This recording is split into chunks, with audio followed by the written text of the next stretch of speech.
మీ business ఏదైనా మీ ఊర్లో promotion చేయాలంటే అది సుమన్ టీవీతోనే సాధ్యం. ఇప్పుడే సంప్రదించండి.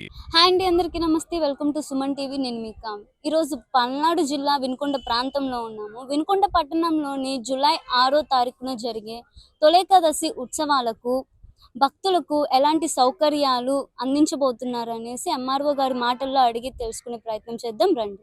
హాయ్ సార్, నమస్తే. మీ పేరు? నమస్తే అండి, నా పేరు సురేష్ నాయక్. నేను తహసీల్దార్ వినుకొండ. ఈ తొలి ఏకాదశి దానికి సంబంధించింది మన వినుకొండలో కొండ మీద శ్రీ రామలింగేశ్వర స్వామి దేవస్థానానికి సంబంధించి మంచి ఘనంగా ప్రతి ఏడాది కూడా జరుగుతూ ఉంటుంది. అదేవిధంగా ఈ ఏడాది కూడా ఇంకా ఘనంగా నిర్వహించడానికి మన గౌరవ చీఫ్ విప్ మరియు ఎమ్మెల్యే గారి ఆధ్వర్యంలో 2 మీటింగ్లు అనేది అన్ని శాఖల అధికారులతో కూడా కండక్ట్ చేసుకోవడం జరిగింది. 28వ తారీఖు ఒక మీటింగ్ అనేది అన్ని శాఖలతో జరిగింది. రెండోది 3వ తారీఖు నిన్న ఎంతవరకు అరేంజ్మెంట్ చేశారనేది కూడా మనందరం కూడా అందరితో అన్ని శాఖలతో కంప్లీట్ చేసుకోవడం జరిగింది. దాంట్లో ఎండమెంటల్ వచ్చేటప్పుడు భక్తులు ఎటువంటి ఇబ్బంది లేకుండా క్యూ లైన్లో ఒక 3 క్యూ లైన్లు కానీ అవన్నీ కూడా ఏర్పాటు చేసుకొని భక్తులందరూ కూడా స్వామివారి దర్శనం చేసుకునే విధంగా కూడా ఏర్పాటు చేయడం జరిగింది. అట్లాగే భక్తులందరికీ ప్రసాదాలు కానీ లేదంటే కనుక వాళ్ళకి అన్న భోజనాలు కానీ అవన్నీ కూడా సపరేట్ కౌంటర్స్లో స్వచ్ఛంద సంస్థలు కానీ వాళ్ళందరూ కూడా వాటర్ ఫెసిలిటీ కూడా ఎటువంటి ఇబ్బంది లేకుండా ట్యాంకర్స్ కానీ అవన్నీ కూడా ప్రొవైడ్ చేయడం జరిగింది. అట్లాగే పబ్లిక్ టాయిలెట్స్ కూడా అక్కడ యూజ్ చేసే విధంగా కూడా పైన ఒక 8 కింద ఒక 8 కూడా పెట్టడం జరిగింది. భక్తులందరూ కింద నుంచి పైకి వెళ్ళడానికి ఏపీఎస్ఆర్టీసీ వాళ్ళు కూడా ఒక 30 బస్సులు దాకా ప్రొవైడ్ చేశారు. ఇంకా అదనంగా భక్తులు వస్తూ ఉంటే కనుక ఇంకా బస్సులు అప్పుడు వెంటనే కూడా ప్రొవైడ్ చేయడానికి కూడా అవకాశం ఉంటుంది.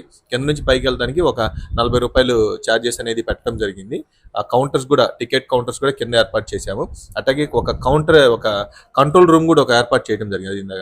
కంట్రోల్ రూమ్ కూడా ఏర్పాటు చేశాము. ఆ టోల్ ఫ్రీ నెంబర్స్ అవన్నీ కూడా మన ఆడ డిస్ప్లే బోర్డు మీద ఉంటుంది.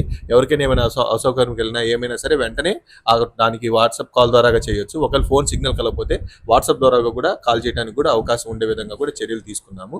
ఇంకా పోలీస్ శాఖ వారు పక్కా బందోబస్తుతో ఎటువంటి ఇబ్బంది లేకుండా భక్తులందరూ కూడా ఎటువంటి ఇబ్బంది లేకుండా అన్ని విధాలుగా వెళ్లే విధంగా ఎటువంటి అవాంఛనీయ సంఘటనలు జరగకుండా కూడా వాళ్ళ శాఖ తరఫున కూడా చర్యలు తీసుకోవడం జరుగుతుంది.